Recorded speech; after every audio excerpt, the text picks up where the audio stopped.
A Georgia man on trial for allegedly killing a black man in 1983 broke down in tears on Friday listening to an audio recording of his police interrogation.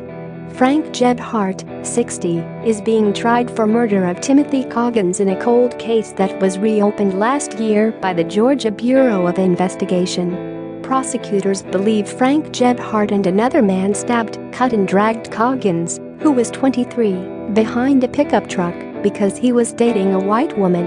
On day 3 of the trial in Spalding County Superior Court, prosecutors played an audio tape of Gebhardt's interview with the police about the Coggins murder.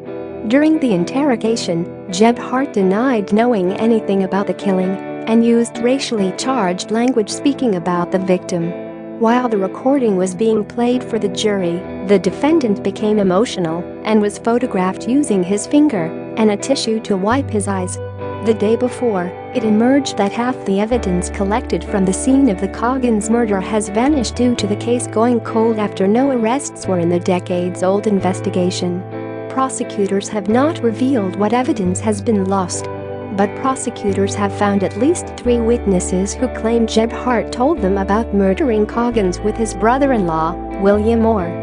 GBI experts testified that Coggins' blood-stained pants, underwear and the sheet his body was wrapped in were recovered, according to Associated Press. DNA pulled from the blood evidence did not match Gebhardt or Moore. However.Willard Sanders, one of the men who discovered Coggins' body, said within hours of the discovery he talked with Gebhardt, who he says admitted to the slaying. He brought up, "Did we find the body on the power line?" I said yes, Sanders told jurors. And he said he and Bill put him there. He said Bill killed him, and he tied chains to his feet and drugged him on the power line. One of Gebhardt's former cellmates testified that Gebhardt told him he took the knife used in the killing and dumped it down a well on his property.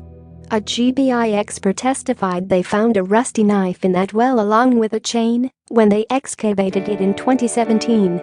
Jonathan Bennett wasn't even born when the killing happened, but he told jurors that years later, he overheard Gebhardt telling his father that he had killed Coggins.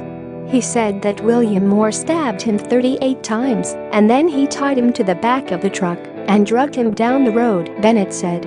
A former medical examiner testified that Coggins was stabbed around 30 times. Moore will go on trial for murder later this year.